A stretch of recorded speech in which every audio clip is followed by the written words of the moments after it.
Today can be the turning point in your life by making a simple decision.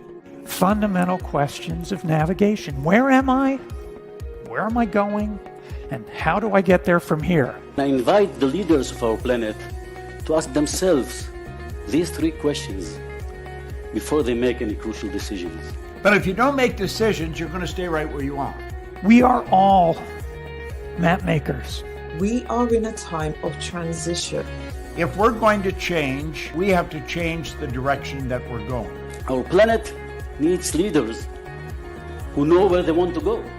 When we change the direction we're going, then we want to make sure we're going in the right direction. Leaders who can see the big picture. Because if we're not, we're going to either go backwards or we're going to stay where we are. Recognizing the psychological and the spiritual shifts and changes that need to be made, often from the inside to the outside. To be able to shape your future, you have to be willing and able to change your paradigm. Complex journeys require navigation. The path to the truth is one such journey. This is your GPS. Hairstyling services provided by J.D. Edwards Salon and Spa, Palmdale Shopping Plaza, Madera Street. Accessories provided by Chevette Williamson Jewelry.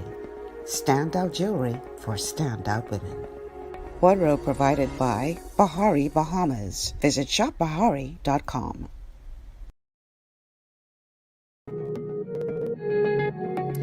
And good morning to you all. Welcome to GPS on Glory 96.9. That's the right thing? 93.9 FM. Can't begin you on the wrong station now. That is not a good thing. Glory 93.9 FM. Where God is glorified and the people of God edified. My apologies. Listen, it was a long holiday weekend, and I think I ate too much Bahamian food yesterday, so I had me little. Anyway, let me stop finding excuses. Okay, so I promised you guys when we had the bevy of beauties in our studio that we were going to have them back to discuss issues. And they have also graciously agreed to be here. And so I am calling today's show Beauties with a Purpose Tackling National Issues. Beauties with a Purpose Tackling National Issues. And my guests today are, let's stop at Richa, because Richa is the most ready, because these are the two doing all kind of things. So let me give them an opportunity to do what they're doing. So my my guests today are Richa Sands, Hi. who is the Coalition of Independence candidate in the Killarney constituency and a former Miss Bahamas. When were you Miss Bahamas, Richa? 1993. 1993. Don't mind, they look young. Okay, so these are all ladies who were former title holders and have thrown their hat and their crowns into the ring. So next to be added to the stream, let's get Pia in here because Fonzie's still doing little things with her camera situation. Is Pia Rolle, who is the Progressive Liberal Party's candidate for Golden Gates, correct? Absolutely. Welcome back to the show. Good morning, good morning, good morning. Thank you for having me. And whoever got their thing turned up, you got to turn that down. And I can send you all the link right now. And then also joining us, and I'm sorry, Fonzie, but I got to bring you in here. Yes. No problem. Is Fontella, Dean, Chipman, Rolle. All those last names.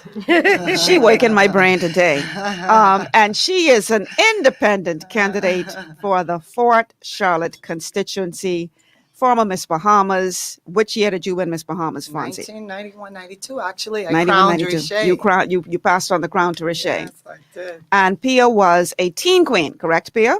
Miss Teen Bahamas, 1995. 1995. So, the whole purpose of this show is these ain't just beauty queens. These ain't just, pretty faces, but these are beauties with brains and beauties with a purpose. And they are proving that by throwing their crowns into the ring to go after leadership.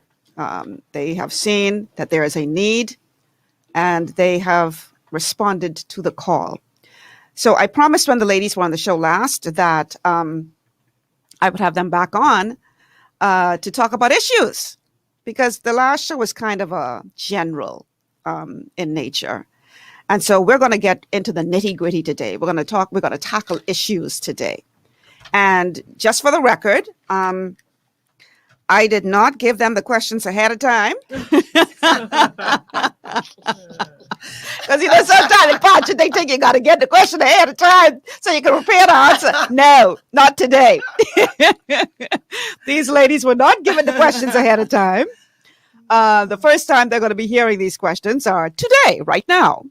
And so what comes from them, from their heart and from their platforms.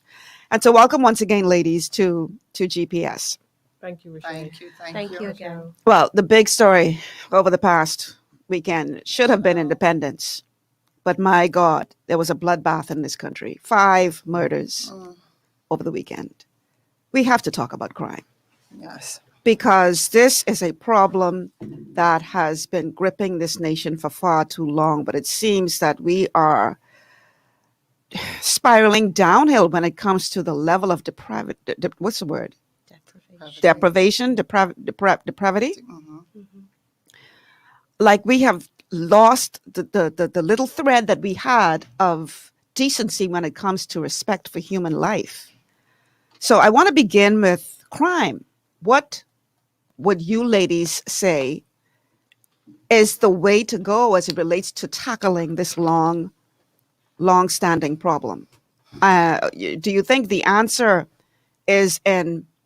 I was listening to Adrian's show as I prepared to come here today. He was talking about how they're spending more money to improve the prison, but they are cutting money for programs for youth. So I want to hear from you ladies today. What do you think is the solution to this problem? What would be the way that you or your, well, in the case of Fonzie, it would be you, but in the case of the others, your party, what would be the approach that you would take to tackling this problem once and for all? Fonzie, let's start with you. Well, my approach to this and the answer to this is just what I will start with. And as I always and usually do, the answer to our solution in this country, especially crime and everything else, begin with prayers. So as we begin today, Holy Spirit, we come before you, presenting each and every case, Lord God, that is in our country today. Lord God, we ask you for directions. We ask you for solutions, Lord God, for you and you alone are the only answer. Heavenly Father, we turn to you. We worship you. We adore you. We magnify your name as we come before you, Lord Jesus, asking for your direction. Lord Heavenly Father, help us to present your platform first of all. And through that, we will definitely deal with our solutions. Lord God, we cannot do it on our own. So Heavenly Father, every word that I say, the persons on this platform today, let it be of truth. Let it be of you, Lord God. For you and you alone are the answer. Amen. Amen. Michelle, this is a serious issue in this country. It would have been about 2 weeks ago, I called for a prayer for Fort Charlotte. We had about, I think it was every day you turn around, there was murders happening in the Fort Charlotte area. And as I went through and spoke to the families, it really, it started to wear on my soul. And then to hear this, we're dealing with an issue that our government, I believe, has, what should I say, skated over. We go to and we borrow monies for these situations to help at-risk youths, yet we do not know where the funds are. This is a serious issue because it's more than what you see.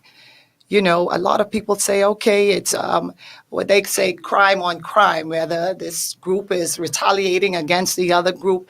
But what we have to do is look to the depth of this. What makes our young men feel the need to be a part of a situation like this. The social ills in our community is much deeper and wider than we see on the outskirts. Our leaders are just looking at it from a peripheral view. You have to get down in the belly of these communities and understand what it is to be in this situation. And I'm going to tell you, sometimes it's so easy to point the finger and say, okay, you're bad and you're doing this and you're doing that. Do we understand the circumstances these young men are in sometimes? I sat and I spoke to a young boy in Fort Charlotte, and he said to me, you know, I'm here. I don't want to be doing these things. I don't want to do something bad. But every opportunity the police comes and they do this and they do that, or I'm in a situation where I have to provide for my families. We now, as the leadership in this country, have to really stop looking at these things at a surface. Go down in these communities. Go down to these organizations, boys brigades, girl brigades, who actually have the first-hand information as to what is happening with the youths in our community. And you said it, we are borrowing money, billions of dollars in debt, but yet we are defunding the programs that keep our children focused. What are we doing? What are we doing? Who's negotiating on behalf of those young men and women? They don't want to be like that. None of us was born to be a criminal. None of us. Exactly. Learned behavior. Learn You know, behavior. if I can just jump in with Please. Fontella, Sure. I totally concur with everything that she has said. We just look at the fact that we just celebrated independence, and we are basically all of us in the artistic community here sitting around this table or involved in some which way. And we see that there was an outcry from our artistic community from the perspective of no involvement and being pushed to the back burner. And, you know, like Fontella said, if funding in our country, if the major concerns in our country is about building sidewalks, et cetera, instead of building lives. Right now, the National Dance School, our national environment where our children were able to go and learn various art skills of in dance, in drumming, as actors, as gymnasts, et cetera, has been closed for several years. It's non-operational. And you look at the thousands of lives that environment would have affected and given them opportunity after a school day of being able to look forward to having somewhere to go to enhance their skills, artistic skills. If we are not going to focus on people and we're focusing more on things, you know, if we're not going to build, you know, from the educational process beginning from kindergarten, if we're not dealing with, let's take the situation of how you look at two babies and somebody's always saying, mine, give me, or you see there is a confrontation between children because this belongs to me and I don't want you to have this kind of thing. So dealing with emotional issues from kindergarten stages, creating environments for the children that are brought up in socioeconomic environments where they are at a disadvantage. Creating environments for proper communication, developing disciplined skills in certain areas, things like martial arts, and all of the varying, whatever it is. Children come into this earth and they show you exactly where it is they want to be, what their interests are, what their likes are, et cetera. And if we are paying more attention to our children from the church communities, from social environments, the government, et cetera, I believe that we would not be in the place that we are. Right now, crime is compounded because people are there are so many people without jobs. Men are frustrated. I was in the Adelaide community the other day, even although that's not my constituency. I just happened to be in there and I stopped to talk to some young men. And the first thing they said was, do you know of any jobs? It's not that our people don't want to work. They're looking for opportunities. You know, when I look and I see on the construction field, the amount of construction that's going on in our country, and you see, if you stay and you watch people coming to construction and leaving at the end of the workday, and you count the numbers of Bahamians that are being provided employment on those jobs, you will sit there in shock. We know this over and over again. Videos have come out. So our people are sitting there without something to do. What do you think they're going to turn to? They're going to turn to something where they feel as if they can get an easy buck, et cetera, whether it's drugs, whether it's the guns, whatever it is, prostitution, to find a solution so that they can simply eat and survive. Well, I'm going to chime in, of course. Yes. First and foremost, I don't believe that crime should be used as a political football. And I think that we've seen that now parties are understanding that it's not. It's a social ill. Quite simply, everybody's on the right page with the fact that it should be a youth-focused approach. It's better to build a man than to break a boy, build a boy than to break a man. So we have to mold them and form them from a tender age. It speaks to me to a progressive youth agenda. We have the mechanisms in place in terms of law enforcement. And yes, the money that is being borrowed to help to strengthen the law enforcement arm is one thing. But let's talk about rehabilitation. First of all, we talk about the prison system, rehabilitation as opposed to just a housing unit for criminals, where we possibly segregate the juveniles from the multiple time offenders. We have to look at the system. Our young people are crying out for discipline. People need discipline. I think you would think back to the father of our nation having proposed a national youth service. I think people now, years, decades later, see the wisdom in a national youth service. Young people need discipline and direction. And that is a big part of our plan in the Progressive Liberal Party, where we speak to a national youth corps, where we talk about youth-led initiatives. When we're engaging our young people, they don't have time for, the saying, idle hands at the devil's workshop. So we need to start to strategically engage our young people, start to build our young people, in particular our young men. Look at us. We came through the pageant system. There's always something for young women to do. What are we doing now to facilitate national programs where we engage our young men, where they're those that are not academically inclined? We give them a trade. We teach them a trade. We ensure that they are able to sustain themselves and their families. Men are the leaders, the providers, the protectors of the home. But in many instances nowadays, the men are unable to provide. And in being unable to provide it shakes their ego. They pretend that as if in some instances that it doesn't, but they're bothered by it. So they go out and they do what they can. And you hear some of the offenders say, I just wanted to get something for my children. Okay, so this speaks to the social issues that we must address. The social issues that we must address, yes, from a perspective of youth and engaging them and shaping them and molding them, but also ensuring that our social systems make sense, where we speak to the whole man, the whole woman. Yes, the physical in terms of the hunger, in terms of the homelessness, but are we speaking to the mental and the spiritual as well? Yes. Good stuff. That is good. Well, you ladies talk about the social ills. And one of the biggest, I'm trying to add everybody to the stream so we can see everybody. One of the biggest social ills right now is something that Pia just touched on. And that is the home structure, because more than 70% of our homes don't have a male figure in there, a father figure in the home. It's mother who is running that household. I'm not saying that the fathers are not present in their children's lives. In some cases they are, in some cases they're not. But a vast majority of homes in this country are being led by women.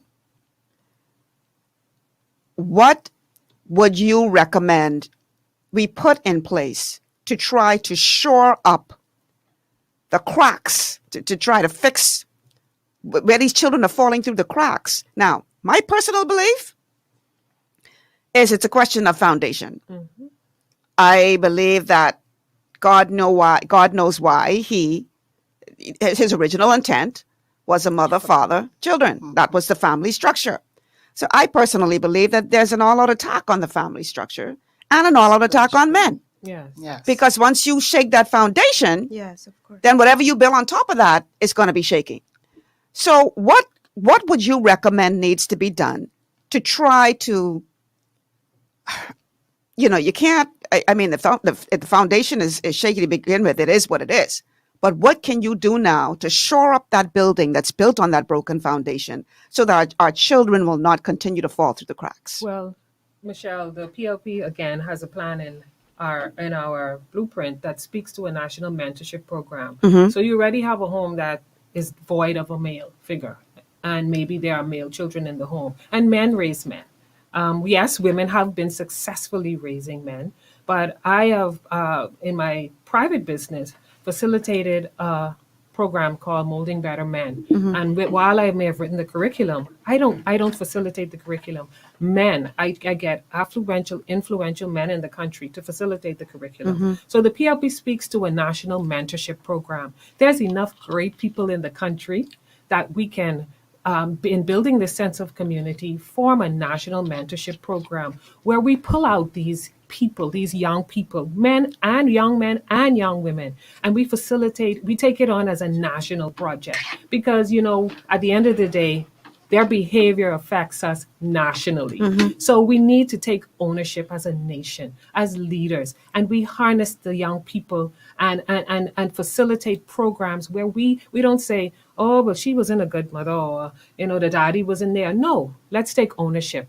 Let's start to take ownership. And, ownership is a big thing in terms of our plan as well. When we talk about Bahamian ownership, but let's take ownership of our communities as well. Whether we start from a community-based perspective, like an urban renewal style program, whether we start from a national mentorship, job readiness, life skills preparedness perspective, all of these things we speak to in our plan. We have to now be the village and go away from being just individuals trying to make it. No man is an island. We need to continue to push the village, the family, that concept that you say is being spiritually shaken right now, even across the globe. Yes. Anybody else want to add to that? I think, I have to agree with Pia wholeheartedly.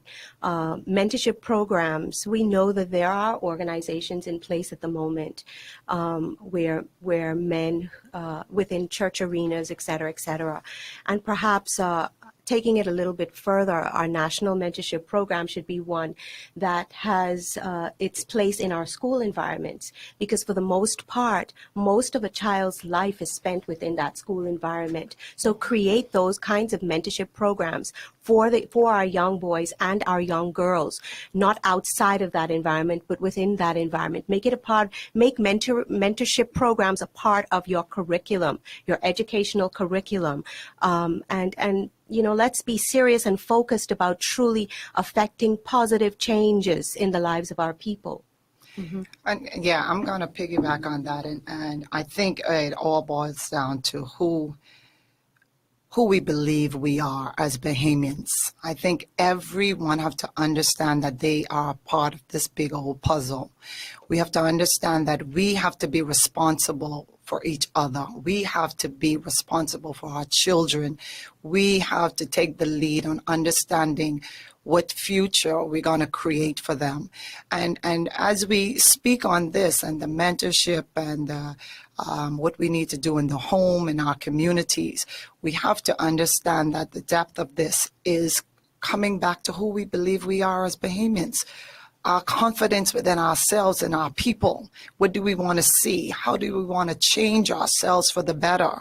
And in that, we see what we want for our children. We cannot continue to go down this path of self-destruction, of place of destitute, and then our children are left to build on that with nothing. So we have to be responsible. We have to speak truth to ourselves and see what it is we need to change. I need to look at myself as a mother and know that I cannot raise a man child. I need to look now outside of maybe my house because a man figure isn't in there, and look to that neighbor or to that uncle or to that anyone who is willing to take that on. And I'm going to tell you, Michelle, there are some good men in Fort Charlotte. I walk around every day, and there's this young man who teach kids how to build their own bicycles. I mean, and the yard is filled with these young boys, and they're excited, and they're putting this together. These are the things, these are the people we want to encourage and finance in the community. These same community builders. We don't have to go outside, they're right there. And sometimes we think that all is lost. It's not.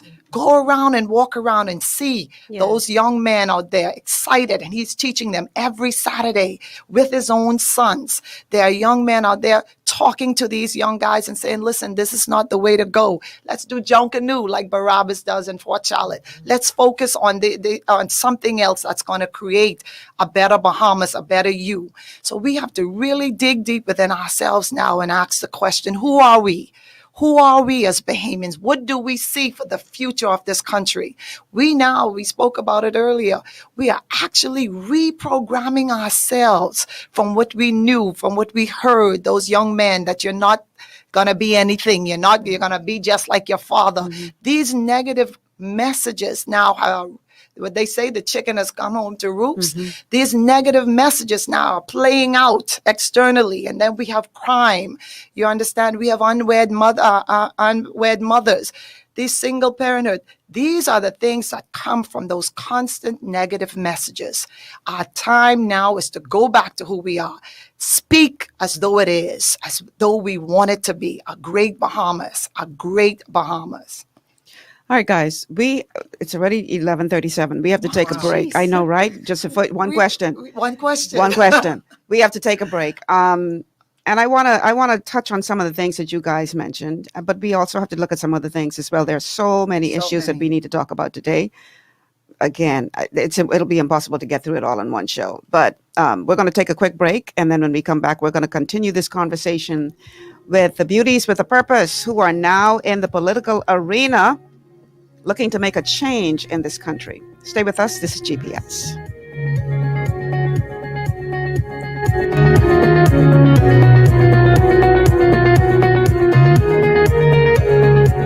The freshest wave of glory to hit the Bahamas. This is the all-new Glory 93.9 FM, where God is glorified and the people of God edified. Located on Carmichael Road, Divine Designs Hair Boutique is a haven for women and men looking for professional beauty services. Our state-of-the-art and contemporary equipment creates a relaxing ambiance for you to enjoy while we cater to you. Need a hairstylist? We cater to all types and textures of hair for care and styling. We even have a barber on duty. Need a nail tech? Our technicians provide a range of nail services, including the latest trends.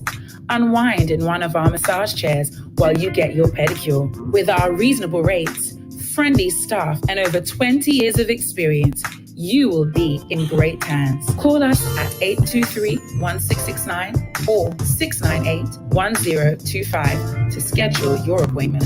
Wanna be pampered? Wanna be slayed? Let Divine Designs make your day. For all your building needs, it's Carib Construction and Project Management on Gladstone Road. We build it all. Schools, homes, hotels, and more, including structures requiring a Phase 3 electrical contractor. We also provide project management services. The first step towards your dream building begins at Carib Construction and Project Management. Call us at 376-1556 or 341-4466. Executive Printers is your one-stop shop for all your branding and customization needs. Letterheads, envelopes, business cards, invoices, share and gift certificates, rubber stamps, vouchers, funeral programs, brochures, flyers, banners, and promotional items like mugs, water bottles, mouse pads, and key rings, all with personable service and great quality. No project is too small or too large. For great turnaround and competitive pricing, make an executive decision. Call us at 393-5011. At Lee Air, safety is our #1 priority. Flying since 1996, we offer scheduled flights into Fresh Creek and Mangrove Key Andros and Great Harbor Key, Berry Island, twice daily, 7 days a week. Affordable charter services are also available to anywhere in the Bahamas and the Caribbean. Lee Air Charter Services. Call 225-3267, 702-7127, or 322-1317 for reservations. Your body's immune system is under constant pressure from things like stress, lack of exercise, and toxins in the environment. It's crucial to be proactive and support your immune system with the nutrients it needs to function effectively. But it's often hard to get these nutrients from food alone. Introducing fast-acting Zinc Plus Immune Support by Longevity. Unlike zinc-only supplements, Zinc Plus Immune Support builds on the proven power of zinc and adds complementary nutrients to give your immune system extra support. Vitamin D helps balance the effects of zinc, while our proprietary blend of natural fruit and root extracts provides the extra help your immune system needs to work against daily stressors. And we've included Longevity's exclusive plant-derived minerals to give your body the minerals it needs but can't get from food alone. And because Zinc Plus Immune Support is delivered in a great-tasting, sugar-free, berry-flavored lozenge, it encourages quicker absorption of all these nutrients into your body. Zinc Plus Immune Support. Zinc plus the extra support your body needs to promote a healthy immune system. To learn more, contact your Longevity associate. This portion of GPS is brought to you by Alive. Alive. Believe in best. And by Tropical Gyros. Not just good food, it's an experience.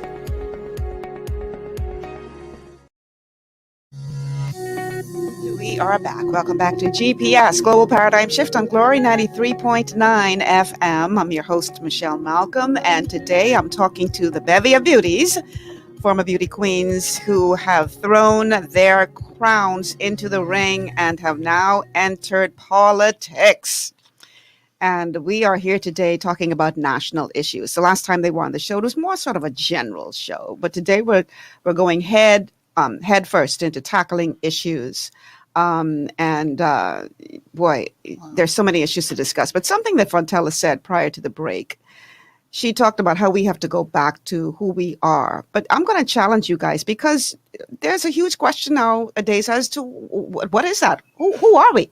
Our national identity has been so eroded that we ain't sure if we are American or Jamaican or whatever other nationality influences us on any given day.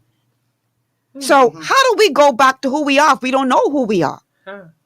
We talked about, Richa talked about that earlier with revisiting our culture from a cultural perspective. And I think it goes back to, you notice we keep going back to the curriculum and education. Education is the key. And education is something that once you give it to a person, first of all, you can't take it back. It's not like a job. Mm-hmm. Education is something that provides pathways, even not only locally, not only nationally, but around the globe. So I think it goes back to education in that we're becoming a melting pot, and it's okay. But we must stay true to who we are. And it goes back to ensuring that we teach our young people our pure culture. It goes back to building that culture from a curriculum standpoint, ensuring that we teach Bahamian history. And I said it on the last show, true Bahamian history, not a watered down version, not an adulterated version because we, for self-interest reasons, we're changing the scope of things. Because in ingraining our young people in our culture, it instills pride. And I think all of these things are interrelated when we talk about crime and discipline. If I don't have pride in something, I'm not going to take care of it. So if I don't have pride in my nation, if I don't have pride in myself, I'm just going to be a wild child, as we spoke about earlier. So I think it's important that we go back to what's true in our culture and teach our young people. And this can come through a curriculum. This can come through a national mentorship program. Then we have to show more respect to our orange economy, which is our economy of creatives, which is me, Richa, the Fontella, even you, Michelle. We're all a part of the creative economy, the orange economy, where we speak to the arts, ensuring that we place as much emphasis in this section of or this demographic of our national scope. Because again, everybody isn't academically inclined. There are people that are creatives and are passionate about the arts. So what are we doing to ensure that the pathways to this side of things is cultivated? We've come away from culture too because our children are now engrossed in social media and they're exposed to everything other than who we are. So now let's start to create and produce great Bahamian artwork that can be streamed on social media, that our young people can be exposed to. Because until we get back to the point, and you'll see that that's a part of our plan in the PLP, of ensuring that the Bahamians have a major stake in our tourism industry. I remember growing up, Richa and I, in fact, met in this environment where there were native shows in our hotels every week. You could choose which hotel you wanted to go in to see a native show. Our young people aren't exposed to those things, and people think that it's a native show, but it incorporates music, it incorporates craft, it incorporates manufacturing. Fontella's father made drums, goatskin drums, another art form that we can ensure that our young people are shown and taught, that creates a discipline as well. So we tend to take sometimes the creative industry for granted, but it's the heart of where our culture is. So we must ensure that we're also putting as much emphasis in the national scheme of things into this orange economy that has much room for growth and even room for exportation. And this then affects positively our GDP. Look at Jamaica, who exports music to the tune of millions of dollars. We can tap into this industry, and that is a part of our plan in ensuring that we incorporate the orange economy in all things national. Well, Michelle, my family experienced that there was a lack, a dying, that our culture was literally dying when we wanted to create a cultural show to support our entertainers. And that's when we came and formed a Reason to Rush, where we celebrate Bahamian entertainers and what they do and what they have done to promote this country. And we recognize that, like my grandfather said, that a lot of the young children didn't even know who Chippy was. And Chippy would say, "You mean to tell me you don't know me?" You know how we go. But we realized at that time that there was something that's happening to our people, whether it is the internet, whatever it is, whether we're not getting that, like was mentioned before, that education of who we are in our schools. My thing was that we made a decision, my family made a decision to put on this cultural show every year and call it a Reason to Rush. And we just got together one Saturday and we had a show out on Awaki, and it was amazing. We just put on fire dance, limbo dance. We went out there and was doing the gombe, and the people just surrounded the place. It was just amazing. And people were saying, "Man, what was that? I never saw that." And these people were like 30 years old. So we understood that there's something missing, that we don't know who we are as a people. We don't know the culture, and the culture is more than just the entertainment. We know that, who we are as a people, how we treated each other, how the neighborhood was a village, how, when one cooked, everybody ate. That's who we are as a people. That's why the tourists you see here keep coming back for that hospitality, that love and that sincerity. When we said, "Welcome, man," we know what that meant. That went deeper than just the superficial smile on the faces of our people. It was a depth to that. And so on that, we look at, we say, how can we start? And I'm saying, well, my family said every year we will go into the schools and put on a culture show, starting from the primary schools, starting from the kindergarten, because they knew nothing of who we are. They knew nothing of, the most they know, I would say, is Junkanoo, but they don't know anything else. And so what we have to do now is go back and reintroduce them to that. And that's what my family started doing, going into the schools. Every time someone calls, we went and we did it free of charge, because that's what my grandfather felt, the need to continue this culture, and it cannot be paid for. He will get drums and he will promote drums and build them and send them to schools. And then he'll say, well, tell her the ministry, tell me bill 200, but they can't pay for that. They can't pay. They ain't pay me yet.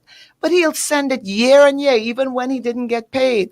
That's where we have to be as a people, to understand that sometimes it's not about the money, but it's a sheer survival for who we are as a people that we have to fight for. And that goes beyond the beating of the drums, that goes into our communities, that goes into the workplaces, that goes out to that tourist who comes here and go back and tell the next person, listen, you got to go there. The Bahamian people are special people. So we got to get back into education and participation. Be a part of this now. Everyone have to be a part of this movement to hold on to who we are. I just like to say, when you look at a tree that is blooming and bearing fruit, many times we don't pay attention to the foundation of that tree. We just see the beauty of the tree. We see the fruit, et cetera, et cetera. But really, the sustenance and the foundation of what it is that we're able to garner food or whatever or the beauty from comes from the root, the part of that tree that is not necessarily seen and is within the ground receiving all of the good nutrients. And so when we talk about identity, I would have spoken about this a little bit in our last time together. When we begin to make ourselves feel proud about who we are, where our roots come from. Throughout the diaspora, we are dispersed. We are by far and large Africans. You have the Greeks. They are proud of who they are. You have the Indians or the Asian environment. They're proud of who they are. I found over and over again, it seems as if that we as Africans, we want to name ourselves with everybody else and every other entity and every other root besides what we really are. You talk about the beating of the drums. The beating of the drums. We know this. We know where this comes from. We know where this foundation comes from. We know the storytelling and the bush medicine and the music, the way we cook our food, et cetera, comes from the root of somewhere. And I believe that when we begin to move away, we talk about education, educate to elevate. Elevate what? Elevate our minds, elevate our spirits, elevate our concepts, elevate our beliefs. What causes that elevation? Is it that we are looking at and we're patterning ourselves after something or someone that is not us? That's causing the disconnect. We're trying to be, my roots are here in this tree, but I'm an almond tree. Beautiful and strong, but I'm trying to bear guavas. I'm trying to do something else that is not who I am. A dog trying to be a fish. Dr. Miles Monroe spoke about this on many occasions. You don't have to train animals to be what they are. It only seems as if human beings are the ones where we have a problem of figuring out who we are. We're divinely created. First of all, that is the major root. We are divinely created. We are spirit beings that will exist into eternity. This is what I believe. However, the divine creator put us in these beautiful little groups, this little group over here, that little group over here, and all of us melted together bring about all of this beauty. I believe that in our educational system, we need to remove these, it's not necessarily to remove, but we need to have more of an inclusion of where our roots come from. Who is Mansa Musa? Who are the great leaders of ancient Africa? Who are the inventors and the explorers that came here before Christopher Columbus?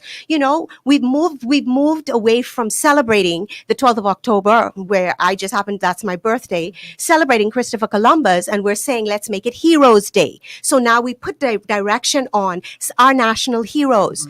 There are more things that we need to do from an educational perspective that makes us proud of a people. When we can have our children from young, from birth, developing cartoon experiences of the greatness of who we are, our own Bahamian people, creating cartoon experiences where I'm able to push that DVD in there and feed my young mind, feed my child's young mind the greatness of who our people really are. Then we will begin to see changes, because then we know who this is what our problem majorly is in the world. People have lost their identity. And if you, and we know that the systems have been set against us. All of the systems have been set against us. We don't have to argue. We don't need to put the statistics out there. We know this by far and large. But so I think that it's imperative and it's important that we take the educational system, we take the church environment, we take religion, we take the food, we take the music, we take all of these areas, and we find out who it is that we are. Okay, we have a caller on the line. Caller, welcome to GPS. God bless you. Good morning, Michelle. How you doing? Great. How are you? Pretty good, thanks. Now, I tuned in late, and unfortunately, the signal from the radio station isn't coming clear in my area today for some reason. Yeah, they're having technical issues. Yes, I gathered as much. So, would you kindly let me know who your guests are, because I didn't catch their names? Richa Sands, Pia Rolle, and Fontella Dean Chipman Rolle. Well, I think I know two of them. I've spoken to two of them personally. Hi, Richa. This is JT. Hi, how Fontella. are you? Hi. And the other person I don't recognize. God bless each and every one of you. Thank you. And happy independence. Same to you. You know, speaking about our culture, I turned 58 on Sunday. And as a Bahamian, thank you so much. As a Bahamian of 58 years, I feel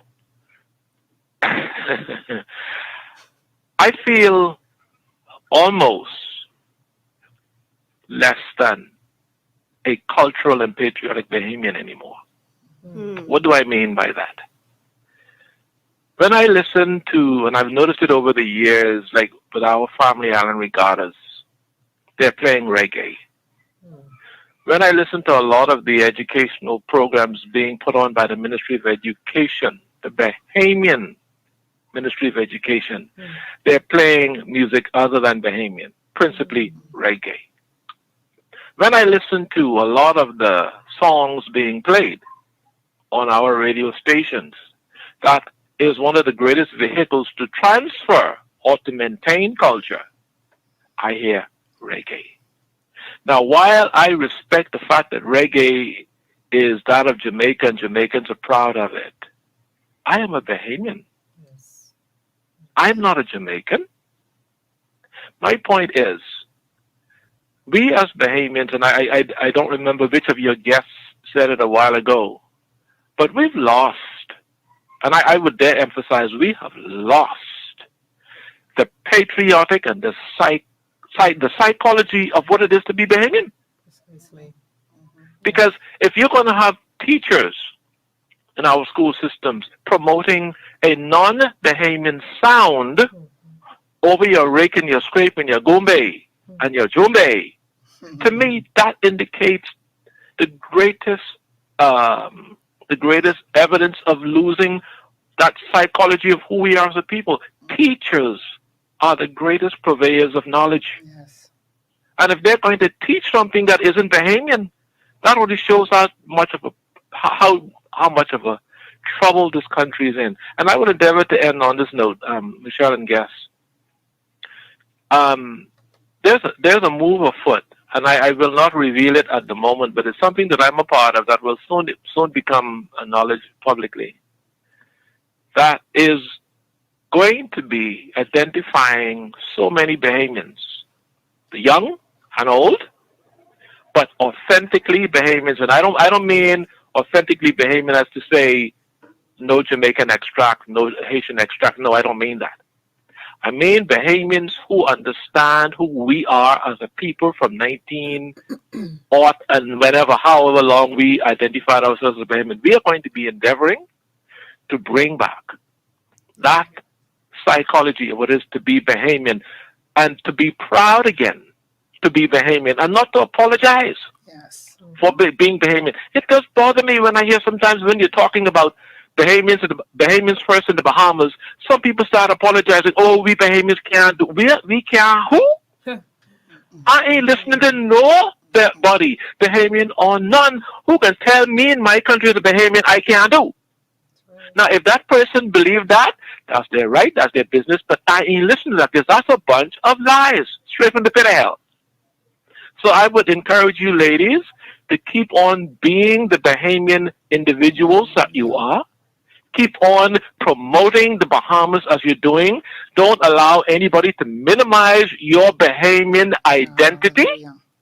Stand up and be proud to be a Bahamian, and who don't like it, just simply invite them to go back to wherever their psychology lies. Thank you. God bless you and have a great day. Thanks for calling, JT. Thank you, JT. So to Michelle, JT spoke about something that is very critical, an immersion.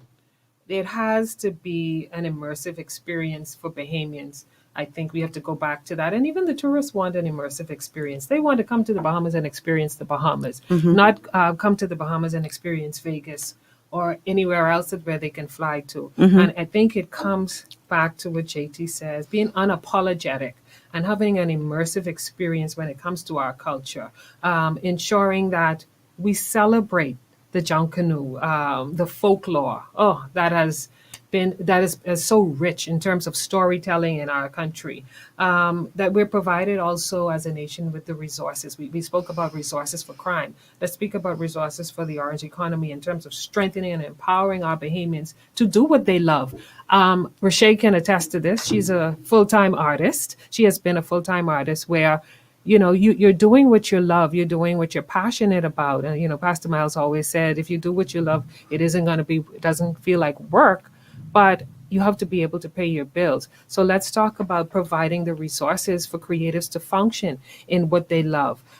Being able to also attract events to our country that we can use as touristic opportunities for our visitors to be immersed in our culture. Because sometimes it takes others appreciating our culture for us to also appreciate it. I heard a young person in another country that is a Bahamian say to me, they didn't appreciate junk canoe until they left the country. And that's because they saw how the foreigners appreciated it. So I think we have to have an appreciation by having an immersion of our culture for our young people. All right. I want to respond to what JT said also in reference to like a total disconnect and what he's about to do. And that's what it takes. Individuals, Bahamians, taking it upon themselves to say, we will restore us to where we were. And not only if JT and his organization is thinking that, the Chipman family is thinking we have to get into our schools and promote this goatskin drum and the fire dance and this cultural experience, this is what it's going to take. And Richa bringing her knowledge and the history of who we truly are as a people. And each one of us is going to have to play that part.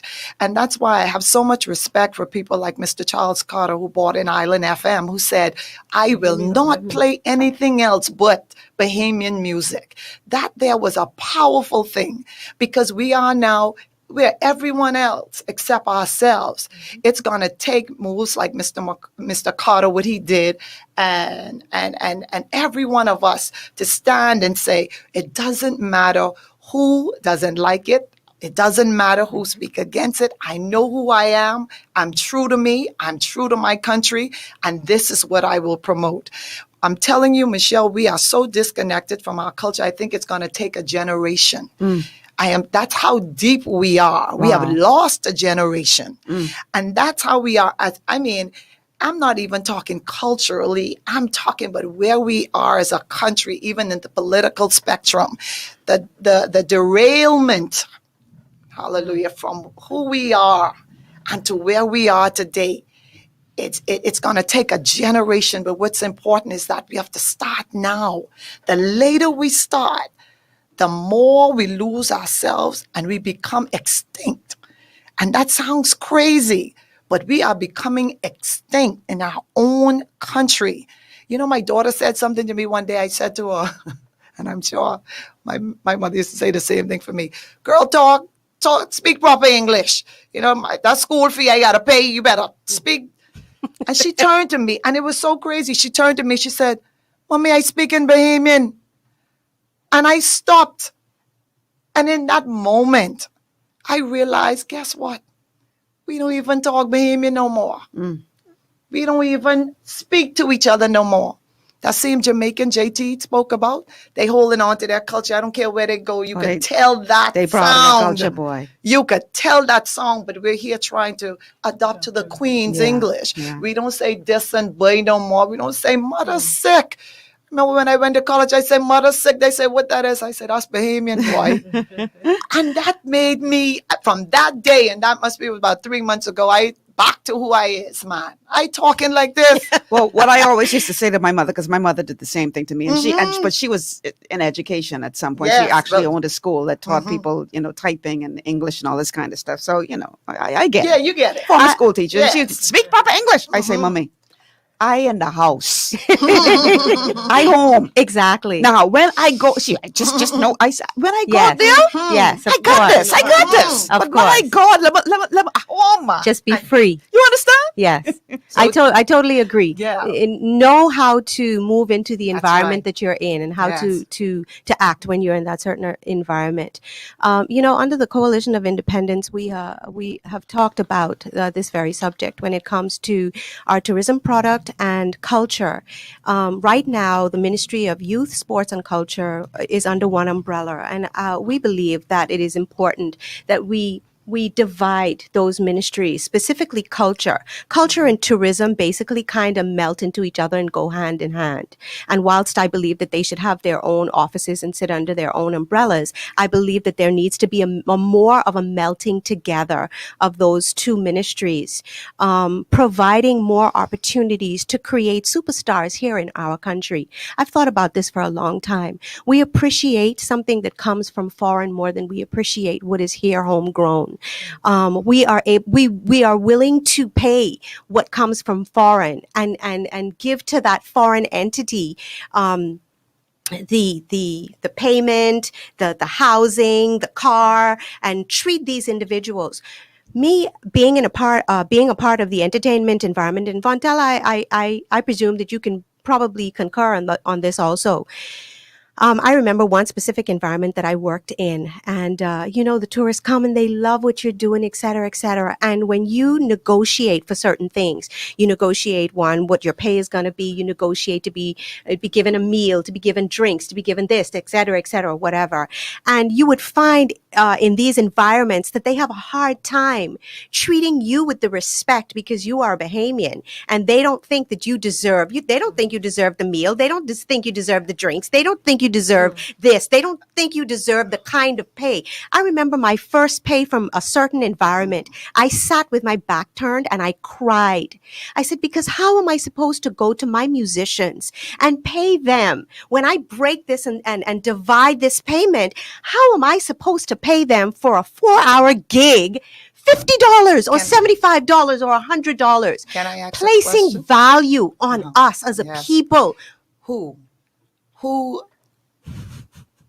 was it, the Bahamian who hired you, or was it a foreign person who came here and hired you? I'm going to say that it was a foreign entity that hired me. However, we find this straight across the board. I'm going to tell you what happens there, Richa. The foreign entity comes into our country and they see how we treat each other. We are the one telling the foreign entity, oh, no, that's too much. I'm telling you, that's how it is. You're right. We are the ones saying, oh, no, that's too much for them. Let me tell you something. And then we got to take a break because we're like 8 minutes past our break time, right? You're so right, Fontella. And I will use the Miss Bahamas organization as an example. Yeah. For years, we tried to get to Atlantis to do our pageant there. For years. And we were always denied. It wasn't until I had an opportunity to meet George Marcantonis, who was the head of Atlantis at the time, the head manager at Atlantis. And George and I developed a friendship. And I said to him, I've been trying to get in Atlantis for years. He said, really? I said, yeah, but, they keep saying they don't want the event there. He says, that's crazy. George was the one that opened the door for the Miss Bahamas organization to begin having its pageants at Atlantis. It was a Bahamian who said to me point blank, Ed Fields, I calling your name.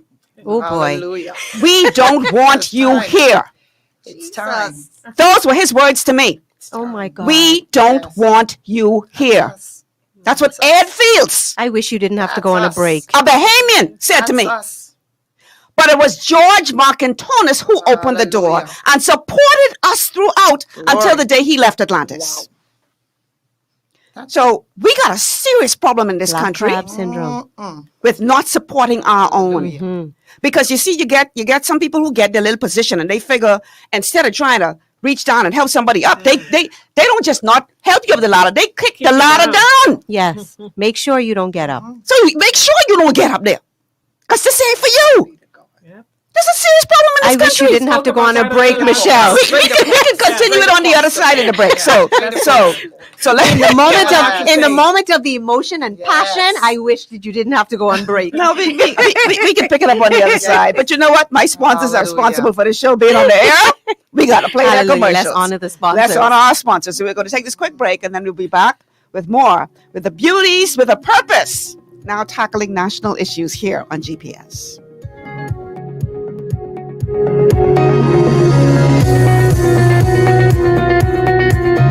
The freshest wave of glory to hit the Bahamas.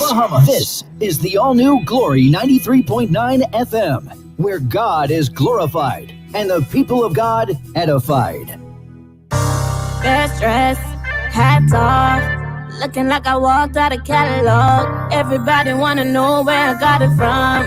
Catwalk, catwalk, catwalk, boutique, where we make fashion statements. Catwalk, boutique, where we make fashion statements. For the latest styles in women's clothing and accessories, visit Catwalk Boutique on Robinson Road East at the Hellron Plaza. At Catwalk Boutique, we make fashion statements. Looking for an extraordinary junior high school with caring, qualified staff and affordable tuition? Then come visit us at Elite School of Excellence, an affiliate of First Step Academy. ABECA-focused and Ministry of Education approved, we foster discipline, integrity, and wisdom while molding our students for success. Call us at 341-8846 or stop by First Step Academy Schools on Fire Trail and Soldy Roads for more information. At the Shirley Street Plaza, you'll find Le Petit Gourmet, a small cafe that's big on flavor. Handcrafted delights made with love will not only please your palate, but feed your soul. Call us at 394-1251. 8 to 12 minutes is all it takes for a burglar to rob your home or business. Security Systems International provides professional and affordable solutions for both. Call 396-5000 for your customized quote. Gwen's Alterations provides professional services for all your tailoring needs, including face masks to keep you safe and in style. A stitch in time saves 9. So call us today at 393-6227. Escape from the city life to Bacon Air Beach Resort in Pirateswell, Mayaguana. Relax in one of 16 air-conditioned rooms just steps away from the ocean. Enjoy scrumptious dishes in our waterfront dining room. Sip on a tropical cocktail, or if you must, stay connected with wireless internet. Nestled on one of the most beautiful beaches in the Bahamas, Bacon Air Beach Resort offers a unique vacation experience. For reservations, call 339-3726 or 463-0182. Your body's immune system is under constant pressure from things like stress, lack of exercise, and toxins in the environment. It's crucial to be proactive and support your immune system with the nutrients it needs to function effectively. But it's often hard to get these nutrients from food alone. Introducing fast-acting Zinc Plus Immune Support by Longevity. Unlike zinc-only supplements, Zinc Plus Immune Support builds on the proven power of zinc and adds complementary nutrients to give your immune system extra support. Vitamin D helps balance the effects of zinc, while our proprietary blend of natural fruit and root extracts provides the extra help your immune system needs to work against daily stressors. And we've included Longevity's exclusive plant-derived minerals to give your body the minerals it needs but can't get from food alone. And because Zinc Plus Immune Support is delivered in a great-tasting sugar-free berry-flavored lozenge, it encourages quicker absorption of all these nutrients into your body. Zinc Plus Immune Support. Zinc plus the extra support your body needs to promote a healthy immune system. To learn more, contact your longevity associate. This portion of GPS is brought to you by Easy Car Sales, home of the electric vehicle. Visit easy242.com and free yourself from gas.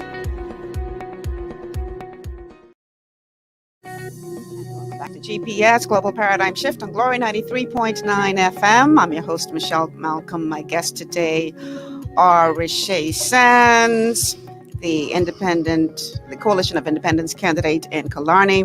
We've got Fontella, Dean Chipman Rolle, independent candidate in Fort Charlotte. And we have Pia Rolle, who is the PLP's candidate in Golden Gates. And what do they all have in common other than being politicians? They are all former beauty queens. Politicians. And so that's right, y'all politicians. Don't run from it. Don't run from it. We're still wrapping our head around that. Yes. It is what it is, my love. So as always happens, we had this spirited debate, this discussion during the break. And Richa's like, y'all bring that to the air, bring that to the air. That's what I usually say, Richa. You save it for the air, save it for the air. But prior to the break, we started talking about a major problem that we have in this country, the Bahamians holding their own down. You know, we like to say the white man this and the white man that and the foreigner this and the foreigner. But in many instances, our people are being held down. People got their neck on, their knee on the neck of their own people. Yes. Because as far as they're concerned, they determine who moves up and who don't. You don't deserve this state. You don't. You don't deserve to sit at this table. You too common. Yeah. You need to stay in the ghetto. You need to stay down there. You know what? I just want to jump in on that real quick, Michelle. Mm-hmm. You're very right. It's us. It's the jealousy. It's the envy. It's the hate. It's this division that has been. I'd like to say that. Of course, we the whole thing about slavery and Jim Crow, et cetera, how we've been pitted against each other like chicken in a ring or dogs in a ring, fighting against each other. And it goes back again to the identity, I say, of who we really are and understanding the greatness of who we are and understanding also that the pie that is there is enough for all of us. And I want to tie that into the Coalition of Independents and our fight for our sovereign wealth and for using the gain from our natural resources in our country to be able to seed into the lives, residuals that God has blessed this land with. He allowed and purposed us to be in this environment, into a very rich nation where there needs to be no poverty, where there needs to be no lack, and where we can begin to finance our educational system in such a way, finance our cultural system in such a way, finance the varying areas of our country in a way that will begin to make Bahamians owners straight across the board. It does not matter if you come from the royal family of Bahamians or you come from the ghetto per se, making us all owners. You know, and we seriously need to get away from that mentality. We have Fontella running as an independent. Pia is with the PLP. I'm with the Coalition of Independents. But we sit together today as women who are concerned about the direction of our country. And, like I said in our last show, it is my prayer and my desire and my hope that at the end of the day, when it is all said and done, that the individuals that God have purposed for this time and this season will be a coalition of individuals who will be forced to work together for the betterment of our people. I don't care if you like me, you don't like me, you like my color, you don't like my color, you like my hair, you don't like my hair. We are Bahamians, and it's time that we understand that as Bahamians, we all, each and every one of us, deserve better and deserve more. Well, Richa, I think we keep going back to the core of the matter, which is education. Bahamians must be owners of our economy. Bahamians must have a stake in, yes, the wealth of our land. But it comes from, for me, an indoctrination as early as possible. Yes. So that's where we come into the educational curriculum reform. You spoke about poverty. There must be an anti-poverty agenda. We have to empower our people. The Bahamians must have a stake in ownership in our country. And I think it comes from a complex of Bahamians who have ascended. As Michelle said, wanting to keep their The royal families. necks, their knees on the necks of Bahamians. But that's not what it's about. It's about going back to the core principles of I know who we are as a progressive liberal party in terms of being for the majority, the masses. And you know, I may be calling my own party out on this, but the electorate spoke last time when we looked as if we were, as a party, moving away from our ideals of being for the majority, being for the people. And when you come back to the core of who you are, that is when you find success, because you're hearing resoundingly throughout our party, throughout our country, coming back to who we are. Bahamians having a stake, Bahamians having ownership. And in terms of the complex that we speak about with Bahamians keeping each other down, it comes from a place of, you know, I think, again, we must look at the national pride that we're instilling in our young people, where they feel as if, or the place where they can feel as if they do have a stake in it, not creating workers, but creating owners. And that Yes, comes from an owners. indoctrination of our mind, which comes through education. You said it right. It's the mind. So now we look at the Bahamian mindset, right?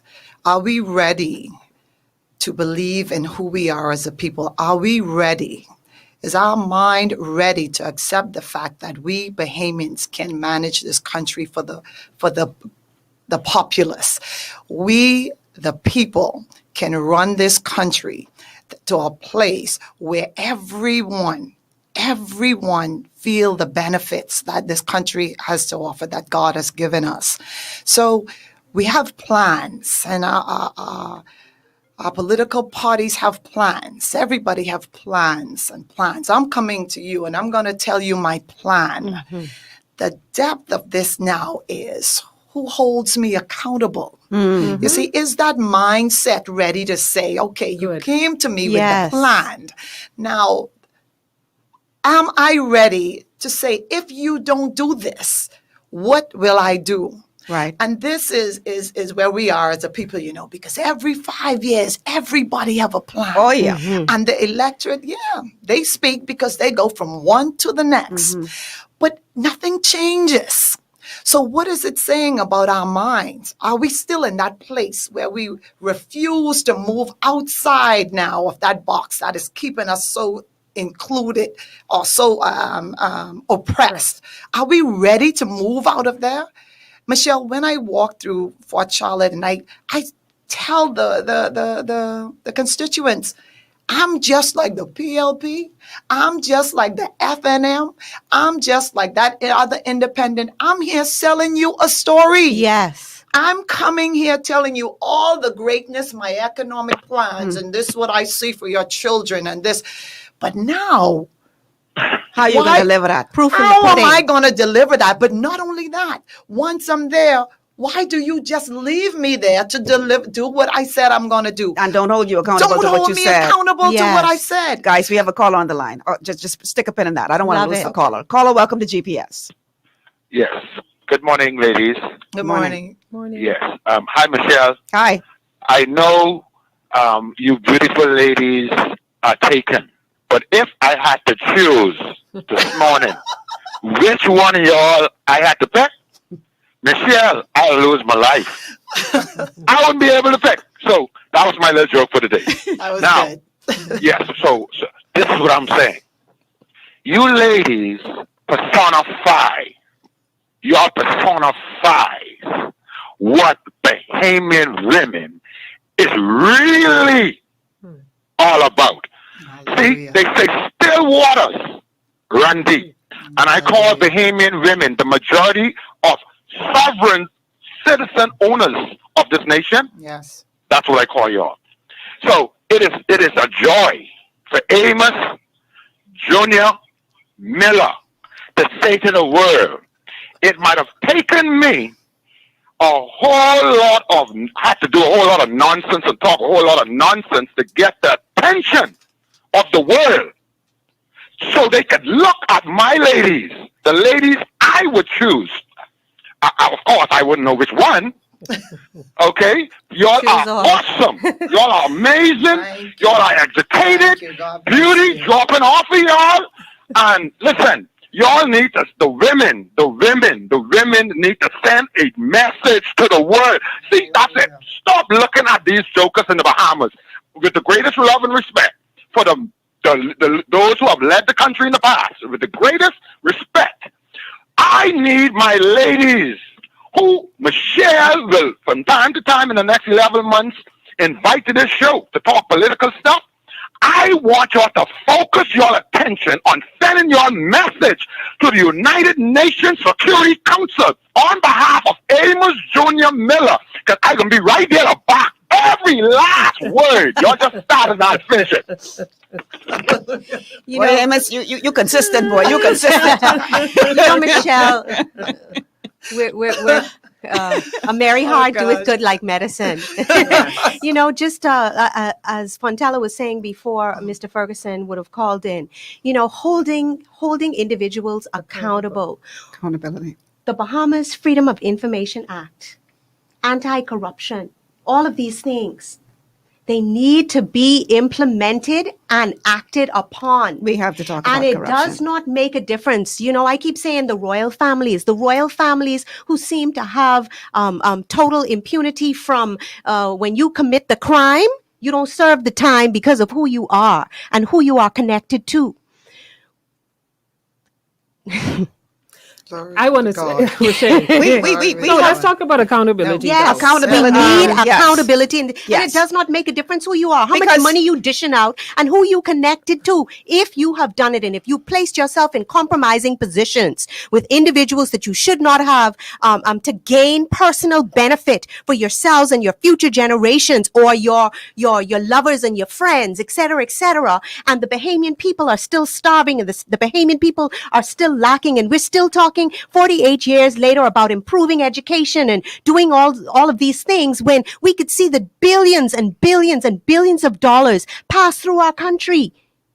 Okay, now before we dive in, I just want to read this, and Pia, I'm not reading this because it's an attack on you, but I want to put this out there because they are bringing up this whole question of corruption and the last two political parties that have been playing, you know, tennis back and forth. Ping pong. It says the Rolle lady sounds like the same old politics talk all over again that will yield little results. She needs to suggest starting at the top in the political parties and weed out corruption and to put people in place who are genuinely concerned for their country and people. Her party and the F&M have proven over and over that they don't possess those characteristics.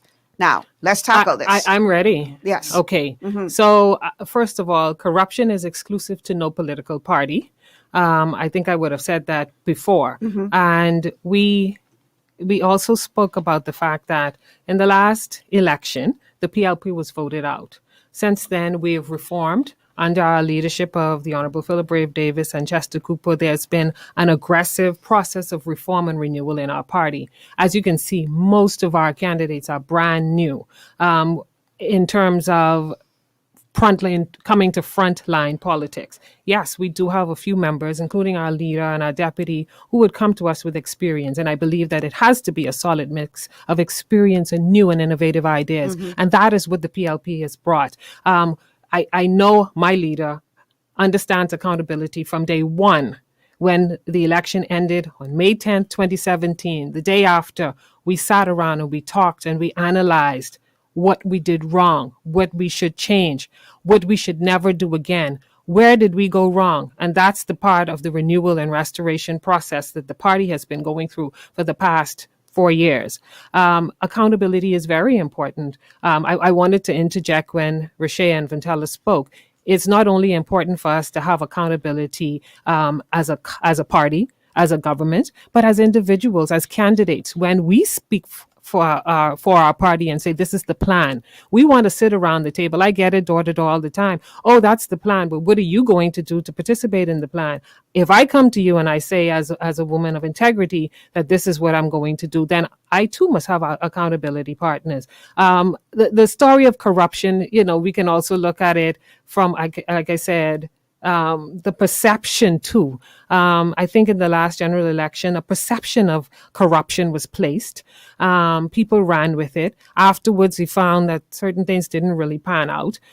So I think it's important that as Bahamians, we understand that as any political party, anybody running for office, that we have to have accountability and integrity within ourselves first. And as party members, people say, oh, you're going to toe the party line. Well, I know we have a leadership that listens, that hears what we say as candidates and takes our points in terms of what we would like to see done and how we would like to see things done. So I don't particularly subscribe to the PLP is corrupt because we are a new PLP with a new team for a new time. That the former administration has been fired and is gone. And yes, there are some members who are from the former administration, but we must take some experience with us. It can't be a full brand new slate because, there was a Virgin Galactica trip to outer space this weekend. And while there were many new astronauts on board, I don't think anybody was prepared to go without taking somebody who had been before. And that's critical in leadership. A mix of experience and new and innovative ideas. And that's what the PLP is bringing this time around. Well, I'm going to disagree with something being Go right said. ahead. And my thing is, and not in a negative way, but you see, my concern is when we have a lot of young faces, a lot of new faces, and you think they're coming with new minds, and I believe they have new vision. They want to see some great things done, and then we see the leadership oppress that creativity. And that's what I've seen in both parties. They bait you with everything you need to have. And then when you get there, it's a form of dictatorship because now you cannot stand. That's the same thing I thought I saw with the FNM. And I'm calling it out for what it is because now we have to speak truth to change. You have these young people like Pierre, Richa is in a new formation, but you have these young people who went in there with the mindset to change a generation, to do something new. But now the leadership in all of its whatever they believe is their wisdom, they don't want to listen. They're not open to new ideas. They're not open to new understandings of how we can lift this country because now they are growing old. So you're suggesting then that we need a systematic change, not so much. Is that what you're suggesting? I'm suggesting that I don't need to have a mixture of young and old. And I say that respectfully. Listen to this. Because Linden movement and the group was not a seasoned group. But yet they were people of that time that believed that the change needed to come for the people. And that's what we need. Someone said to me, Fontella, the Bahamas cannot have an untried government at this time. I said, you're asking me to double down on what I had before? Yes. I cannot. I rather deal a new hand and pray God something new comes out of it. So I cannot sit back and say, I'm going to have a lot of new faces and everything is going to new and we revive. But yet we have that leadership that's been there before who does not promote accountability. And we see it in the House as Mr. Chipman, my brother, presents these accountability issues that they do not bring and deliver to the table to be accountable to the Bahamian people. So for me, I'm kind of on the fence with whether we need to have a seasoned person there or not. When you have been there, a part of the system all this time, and where have we come? Where have we come? So for me, I want some Bahamian people in there who are ambitious, who takes the heart of the Bahamian people to a certain level that they want to be accountable and want to see progress for this people, this country. That's what I want. And whether that could be a new slate, that's all well and fine for me. I don't want to be there where I am trying to say, because this one was there before. And PLP, FNM, can I just say, I totally, once again, concur with Fontella.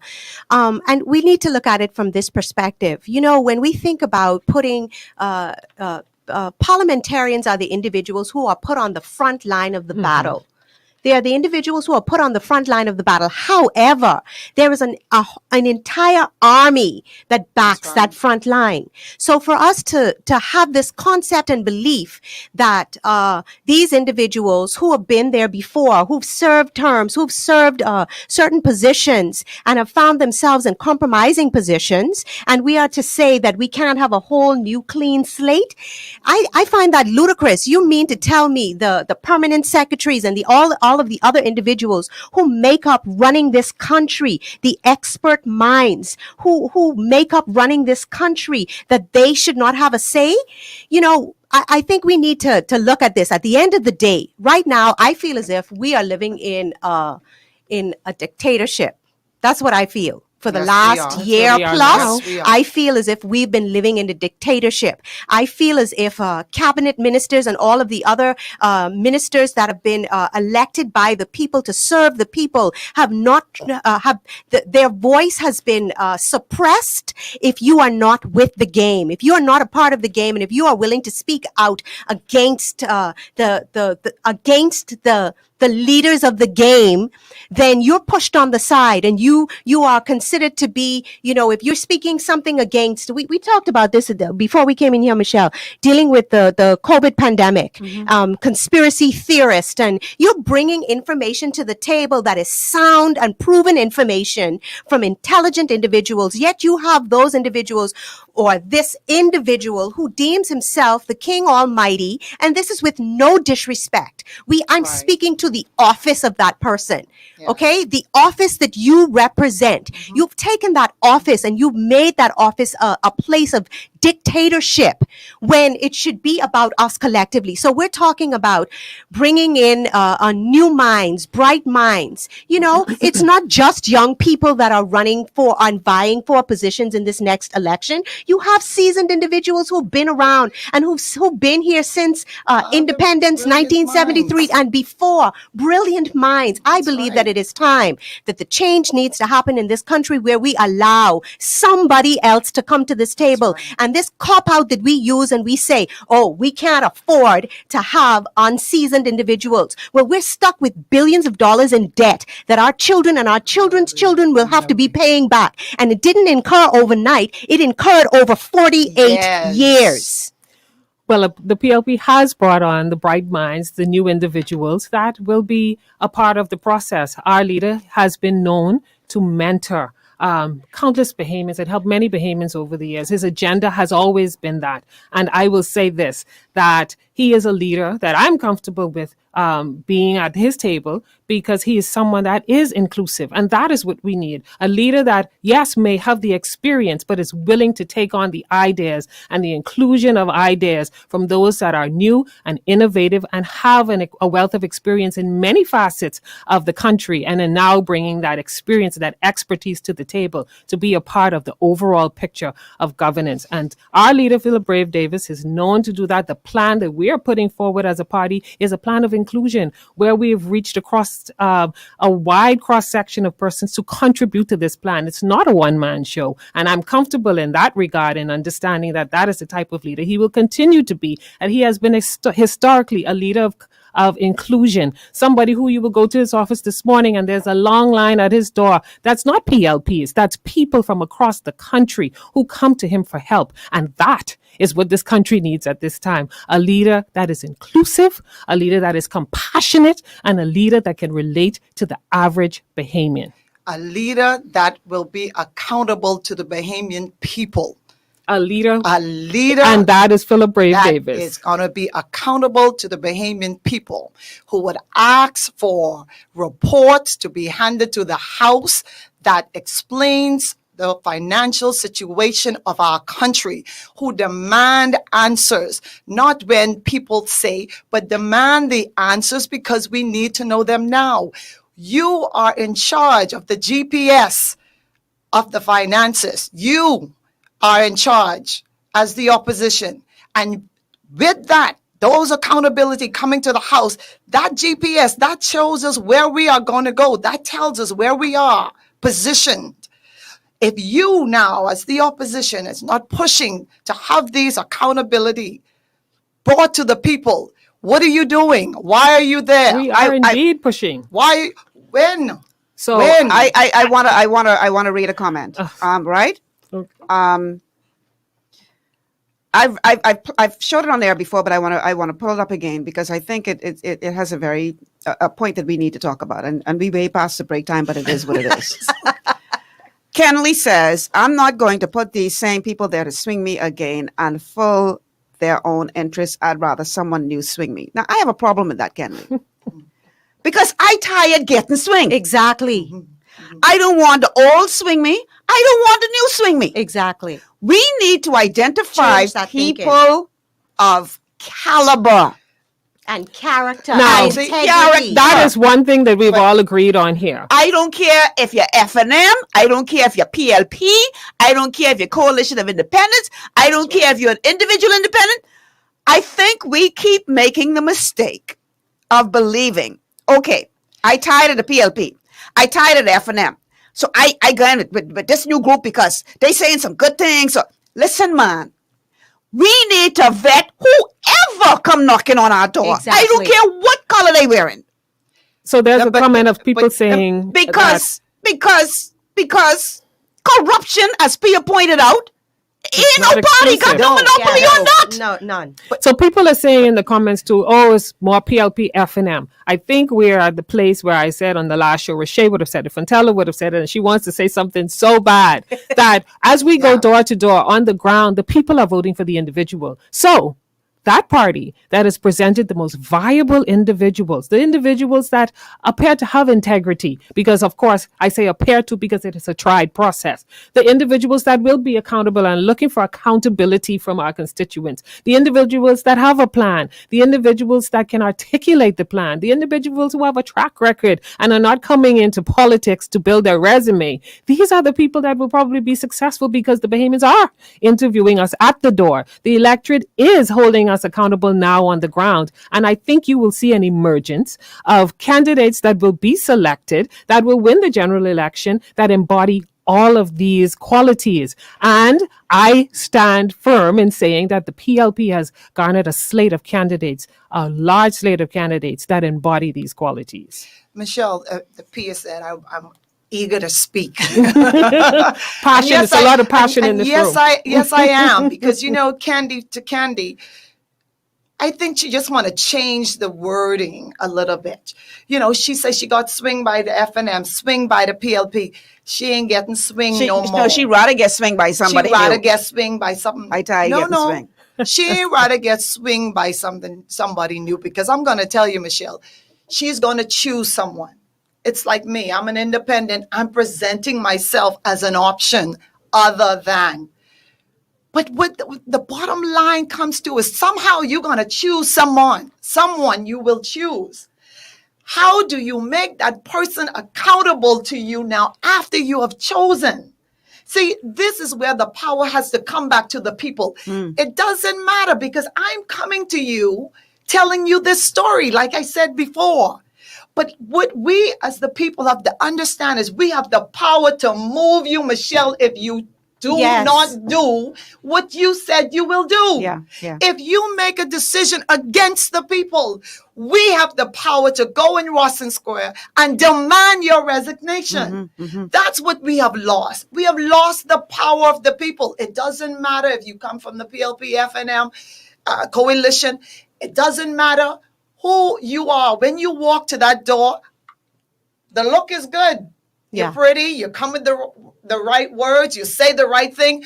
Boy, I don't like this one. I can give you a chance. Yeah, you give me a chance now. But what do you do afterwards? You leave me there and say you're going to vote me out next 5 years? No. Demand that I move now, because my children cannot wait for another 5 years. Yes. The power to the people. I like the word. Fontella used the word now. How difficult is the now?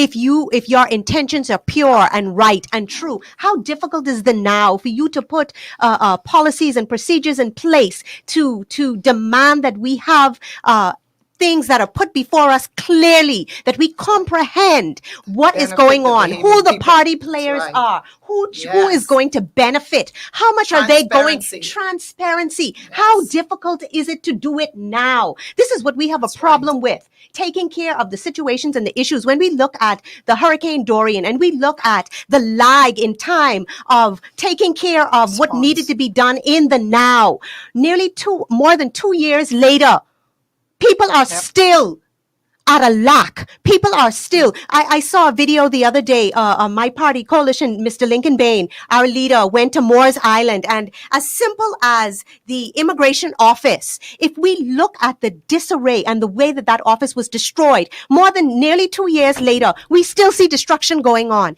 I was a part of the Dorian aftermath, repatriation, bringing survivors back to the mainland.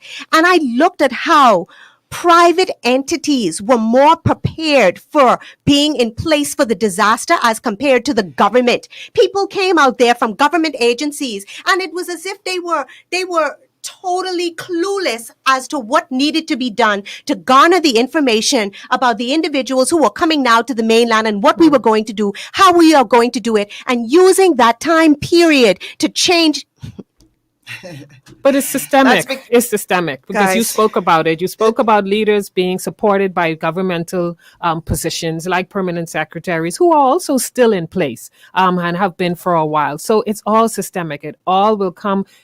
It has to be transformational. It has to be almost revolutionary, the way that we govern in the next cycle. It has to be transformational. Okay. And it has to be Peter, revolutionary. you know what? I believe it needs to go beyond the cycle. It needs to be, like I said before, we need to be looking into our future, not 5 years, not 10 years, not 20 years. Okay. We need to put a plan in place for our people. Over Michelle. No, listen, the Westminster system is what it is over the past 21st century. We need to change all of it. I love this. I love this.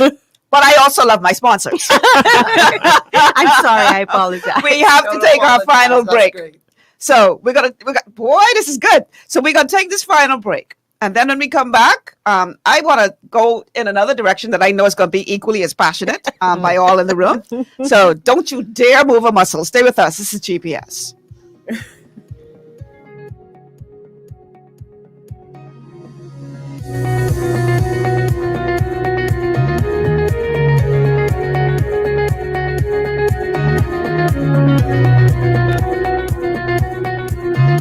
Ocean blue is the best in seafood, fresh out the water and affordable too. We got fish, conch, lobster, shrimp, everything you want. Ocean blue got it. Ocean blue friendly, clean, best service you ever seen. Ocean blue is the best in seafood, fresh out the water and affordable too. Ocean blue seafood, we are here for you. Ocean blue seafood, no one else will do. Ocean Blue Seafood, located on Bernard Road. Contact us at 393-2160. Understanding your microbiome, also known as your gut ecosystem, can change everything you thought you knew about nutrition, digestion, immunity, and metabolism. Keeping your gut ecosystem healthy and balanced is essential. Ultimate Microbiome by Longevity was specifically formulated to optimize this ecosystem. It provides the advanced support your gut needs through prebiotic, probiotic, and postbiotic supplementation. Our unique blend of probiotics includes Lactobacillus and Plantarum, healthy bacteria that can help prevent harmful bacteria from taking over your gut. Increasing your gut's population of beneficial bacteria creates a more balanced gut microbiome, which has been shown to aid in weight loss, skin health, sleep, mood, and may even help with seasonal allergies. Ultimate Microbiome also promotes the production of postbiotics. Postbiotics are key to help regulate your gastrointestinal health. To enhance digestion, Digizyme Multi-Enzyme Complex, a blend of 5 specific enzymes, has been added to Ultimate Microbiome. It can help break down food so your body can better absorb nutrients. Plus, we've added our proprietary I-26 Hyperimmune Egg Powder to aid in the elimination of disease-causing gut bacteria and help your body balance its immune response. Ultimate Microbiome, the scientific, proprietary, and holistic approach to gut health that helps optimize your body's entire gut ecosystem. To learn more, contact your longevity associate. One of the things I love about the mailboat is their relationship with Bahamas Air. I can earn travel points on my international freight and redeem them when I fly.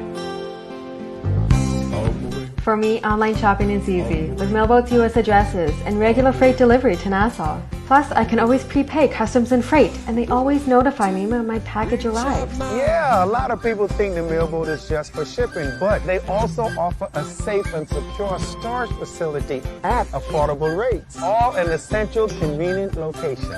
We also offer passenger service into Freeport multiple times per week with a seating capacity of over 450 persons. With family movies on large screens, one hot meal included, and on-board lounge for snacks and soft drinks. We're the Mailboat. We're bridging people, products, and places.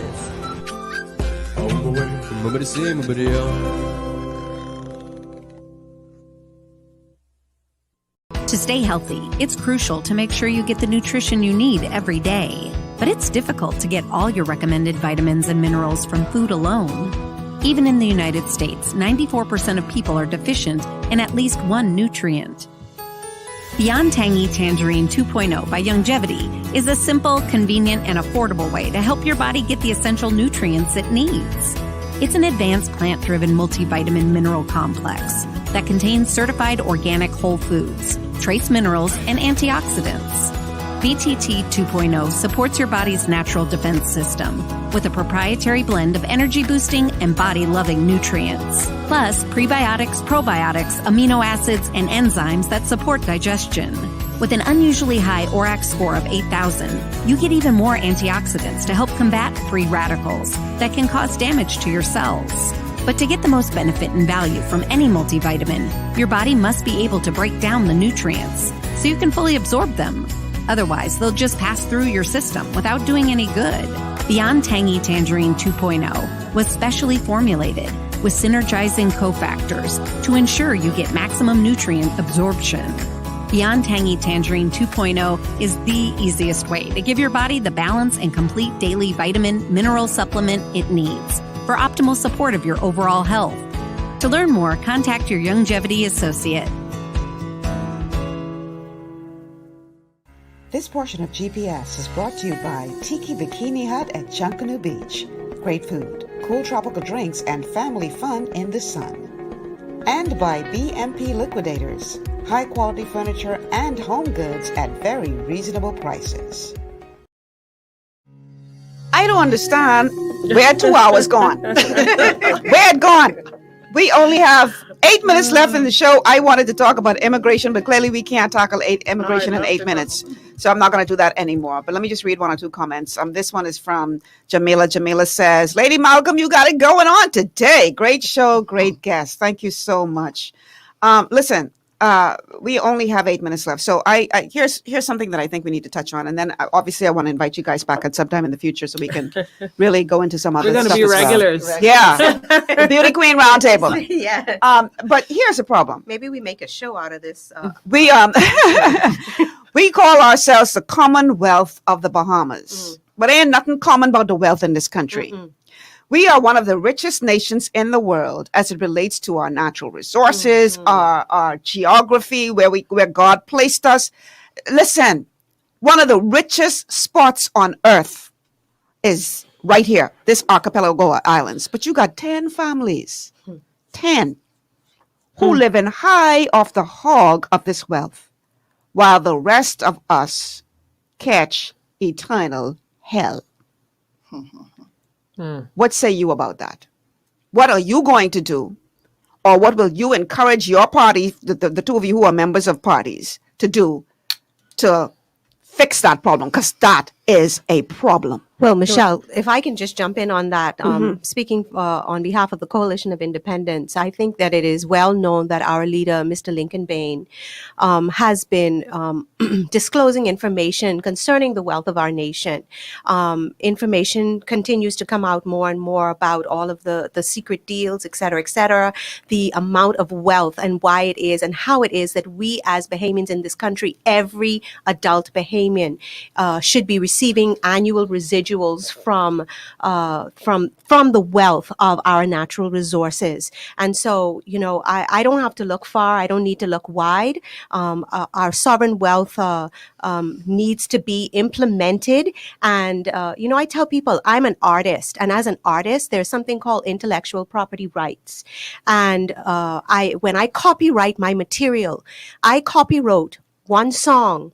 That song afforded me the ability to be able to build my house and now be mortgage free. One song. That one song right now is being investigated because the individual who recorded the song and caused it to go platinum, has decided to make a move that would have put me in a position where I stopped receiving my royalties because under their laws in the United States of America, they could claim bankruptcy, et cetera, whatever it is. So I'm dealing with that issue right now.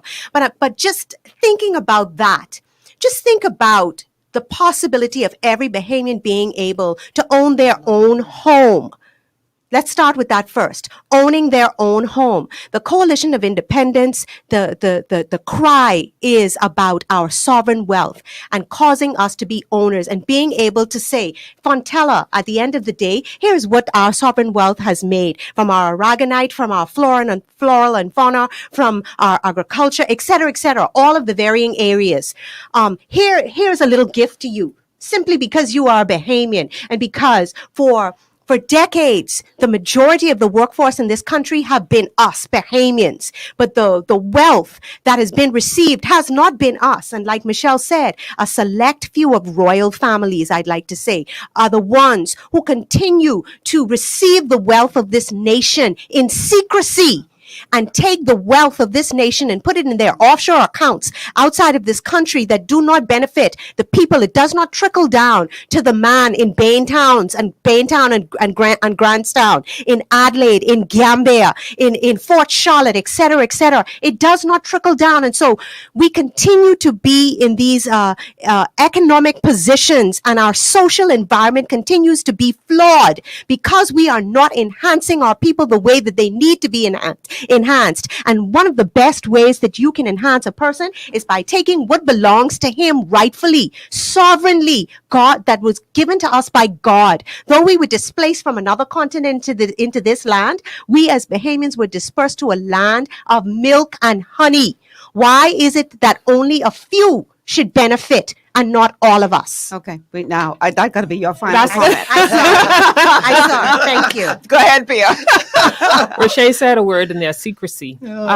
First of all, the Progressive Liberal Party, we believe in the Sovereign Wealth Fund. That has been spoken to in many of our agenda. But the point is, you have to be able to understand the inventory. So I think first and foremost, it's important that we access a proper method of inventory. You said secrecy. So we can't give what we don't know we have. We need to find out what are these natural resources that we're speaking about. It may range way further than aragonite and the oil and the things that we talk about. So first, there's strategy. There has to be a proper assessment of the natural resources in our country to determine what they are. And again, you cannot operate a sovereign wealth fund from a place of absolute debt, which is where we are. So we talk about transforming and revolutionizing and rebuilding an economy so that we can pull ourselves out of the debt. The sovereign wealth fund is something that we discuss in our plan. We talk about it being something that can help us to get out of debt, but we have to start from the beginning, which is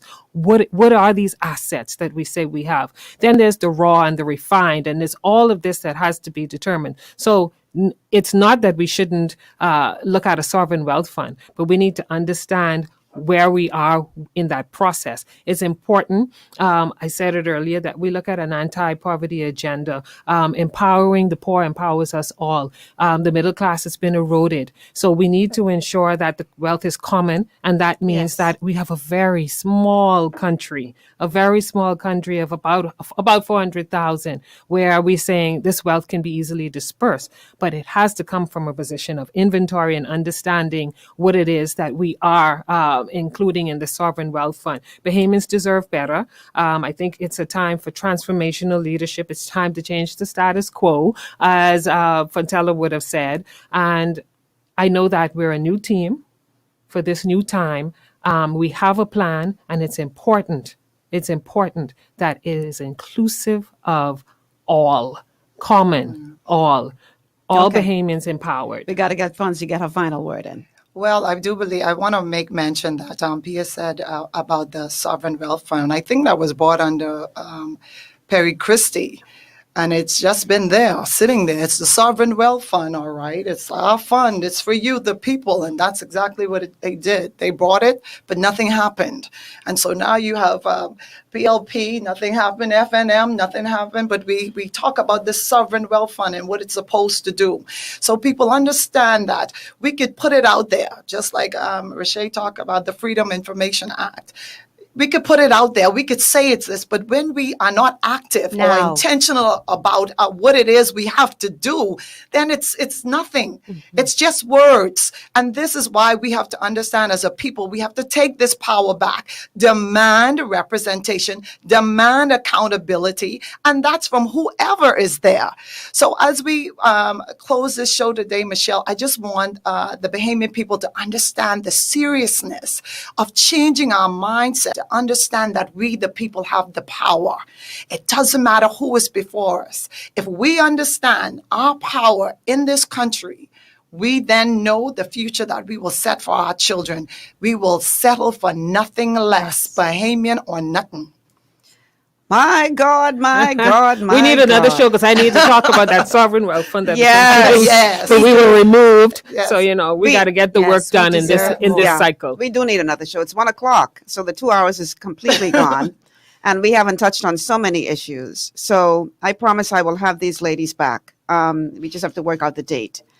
But yeah, yeah. It's always a pleasure being here with you This was guys. I'm good. getting used to this, ladies. Thank you. Thank you, This Michelle. God is Good discussion good. God today. is good. And I love that there were opposing opinions, and Yes. and you showed that we can all agree to disagree. Yes, of course. And ain't nobody had to throw no blows and throw no Yes. lotus. It is what it is. Therein lies maturity. Maturity. Yes. It's a new day. And we'd like to see that Ladies, evidence to our thank you. country. Thank you. Thank you. Thank you all so much for Michelle. being here Thank once you, again. Fort Charlotte.